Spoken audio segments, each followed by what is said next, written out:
La voiture est arrivée au bon moment. Les grosses années en Ukraine battaient leur plein. Même ceux qui conduisaient des Niva et des Nins il y a quelques années ont rejoint la prime. Eh bien le Q7 est aussi haut de gamme que possible. Le coût d'une réparation moyenne dans une station-service officielle peut être un choc pour une personne non préparée. Par exemple, le remplacement de certains équipements de carburant par le rinçage de l'ensemble du système, y compris le réservoir, peut désormais coûter plusieurs milliers de dollars. C'est peut-être pour cette raison que le crossover perd rapidement et fortement de sa valeur sur le marché secondaire.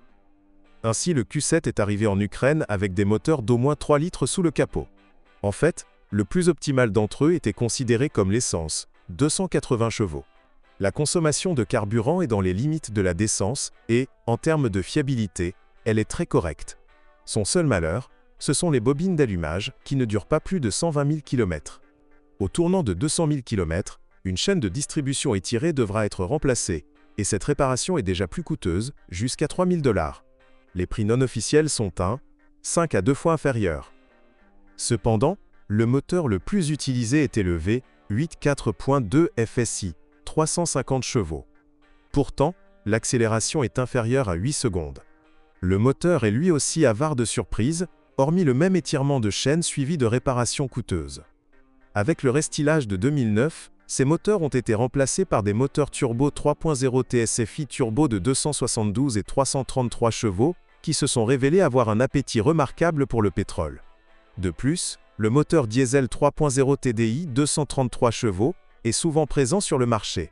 C'est fiable, la turbine et les injecteurs durent jusqu'à 200 000 km, mais lors de son achat, il vaut la peine de se renseigner si la pompe d'injection a été changée. Après des centaines de milliers de kilomètres, la pompe a commencé à introduire des copeaux dans le système, ce qui a nécessité les mêmes réparations, coûtant des milliers de dollars. Avant le restylage, tous les Q7 étaient équipés de transmissions automatiques à 6 vitesses de production japonaise, Aisin ou allemande, ZF. Après 2009, nous sommes passés à une ZF allemande à 8 vitesses.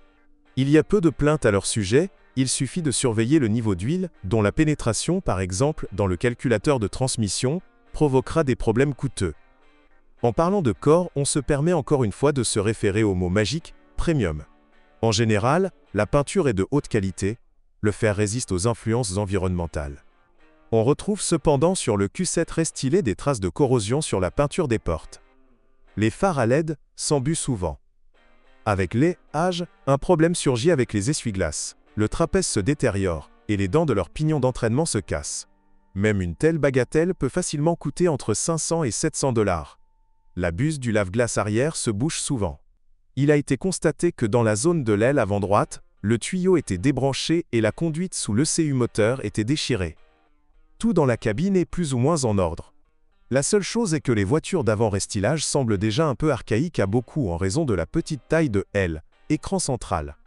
L'isolation phonique est bonne, mais à l'intérieur, au niveau du haillon et du coffre, des bruits parasites apparaissent toujours. Il y a également quelques problèmes avec le système électrique. Les LED des phares des voitures restylées et des feux arrière des voitures d'avant-restylage tombent en panne en raison d'une défaillance de contact dans le bloc optique. Les poignées d'entrée sans clé sont capricieuses, jusqu'à 400 $ chacune. Un stylo défectueux peut vider votre batterie.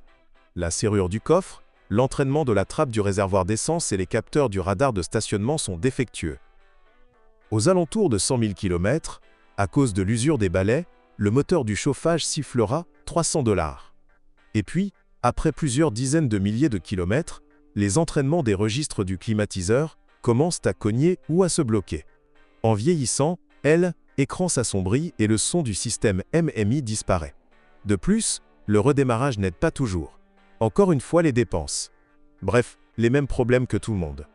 Une suspension à ressort ordinaire est une bonne option, mais il ne faut pas avoir peur de la suspension pneumatique qui a été installée en option. Des problèmes apparaissent souvent en hiver.